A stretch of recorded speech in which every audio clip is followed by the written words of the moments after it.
Hello and welcome back to Sayanti Finance. Today we are going to start with a little bit of celebration as I have completed my first milestone on my YouTube channel. I have crossed the 100 subscriber mark, as you can see. It is not huge, I understand that, but to me it is a great big thing that over 100 people have believed in me and stayed with me with my journey on YouTube, and I cannot thank people more than that. I'm so humbled, so thankful to everybody who has been a support. Thank you very much. And as you can see, the next goal is to reach 10,000 views. Today I am working with oil pastels once again, and I'm working on a watercolor paper today. I am trying to draw something that would kind of reflect my emotions and my feelings at this time of the year when fall colors are so brilliantly showing up everywhere. So there are fall colors and there is a person and kind of trying to get in sync with the season. That is the thought behind this drawing or painting. And as you can see, and as I already mentioned, I'm working with oil pastels. This time I'm working on Strathmore cold pressed watercolor paper. And if you have been following me on social media, you must have noticed that I am researching on different kinds of surfaces that I can use for oil pastels, and I have used watercolor paper before, and I've chosen this for this project too. Everything else I like about watercolor paper with oil pastels, only apart from the fact is that the watercolor papers are white, and I would rather prefer a toned surface for most of the oil pastel works. Other than that, this material works perfectly. It has the right kind of tooth, the right kind of feel, and it works perfectly, and is thick enough to support odorless mineral spirits whenever I choose to use them. So in this painting, I first laid down a minimal base coat of yellow, followed with different shades of green, because in the background I wanted to be kind of mottled, not very clear, a little bit foggy and vague. However, I want to show very bright colors which would contrast very much against the subject, which is the figure of the girl here. So it has to be dark, but at the same time it has to be in the background and not come to the foreground. And I would leave it to the viewers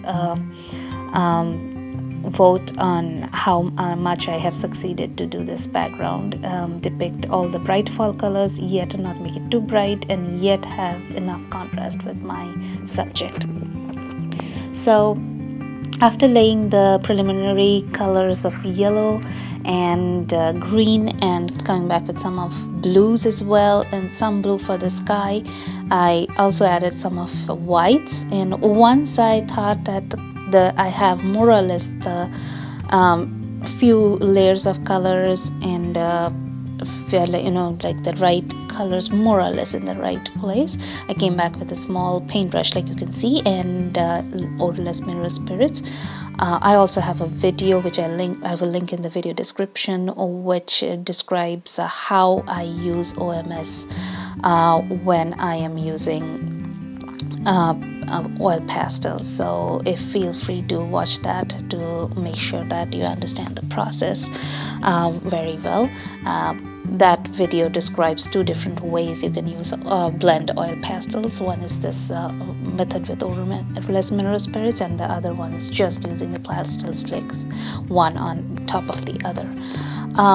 I personally feel that sometimes the odorless mineral spirits helps in filling the tooth of the paper a little bit better, and helps to fill out the little white, or the paper showing speckles. It helps filling that out a little bit easily and better. Now once the furthermost background is filled out, I am trying getting forward in the foreground. And at the very edge of the foreground, I like to hint a little bit of floral bush against the woods at the end of the field. So I'm blocking it down first. I'm letting some of the white of the paper show through to hint the flowers, and I'm bordering it with a lot of dark blues and even a little bit of black to get the right amount of contrast between the woods at the back and the floral bushes in the front.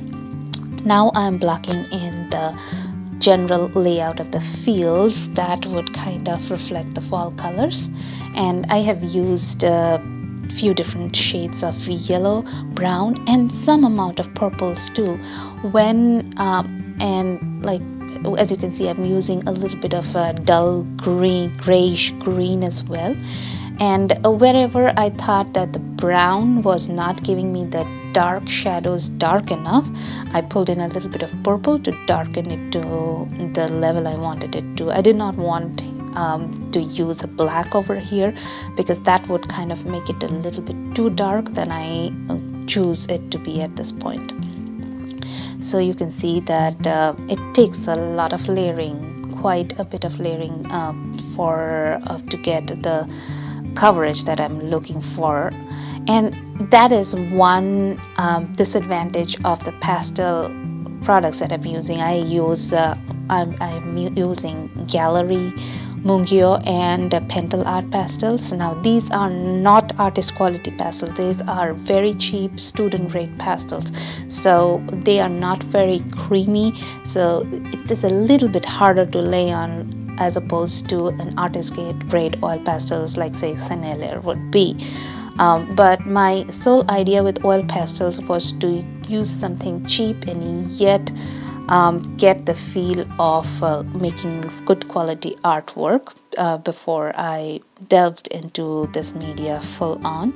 And I'm happy to announce that I have ordered my first batch of Sayanti pastels, and I will be playing with them soon. So keep in touch and stay tuned for more of oil pastels with the real good quality oil pastels.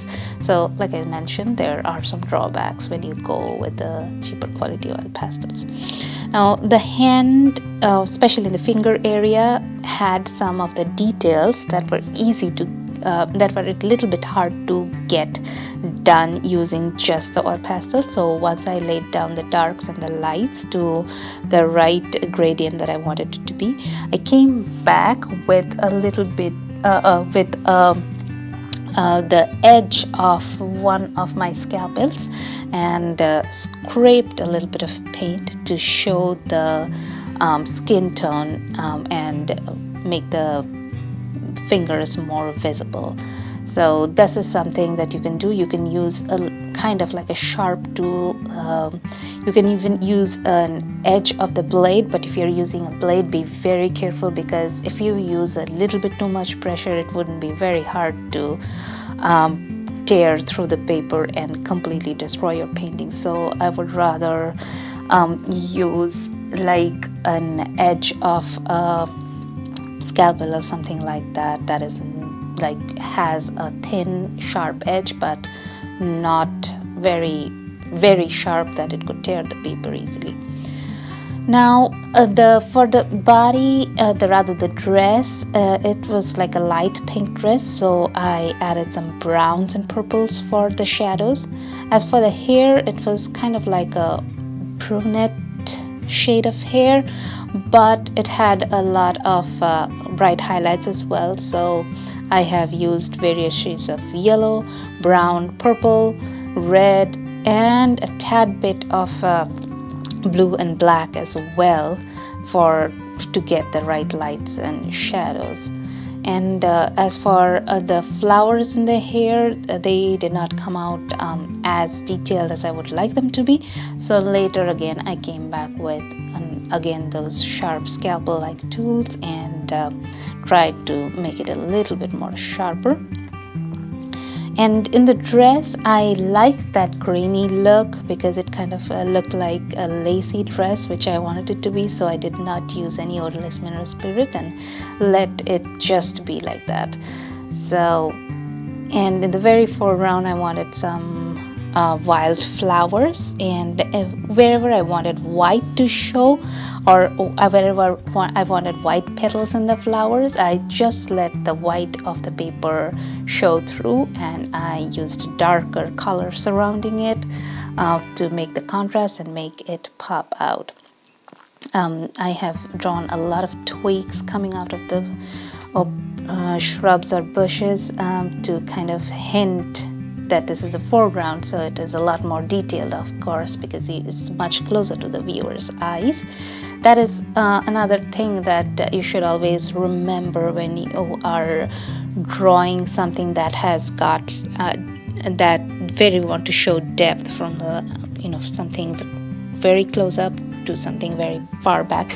Something that is very far back will not have as much details showing as the foreground would. So the woods at the bush looks all smushed together, but the same shrubs and bushes in the front has a lot more details, and a lot of individual strands would stand out, and that is how you can create that illusion of distance and depth in your painting, whereas actually it is a 2D painting, so it is all at the same level from your eyes. But because of the added amount of colors, because of the difference in colors, because of the difference in details, you can have the depth built in. And there is a final painting. Stay subscribed and let me know your thoughts in the comment section. Thank you for watching.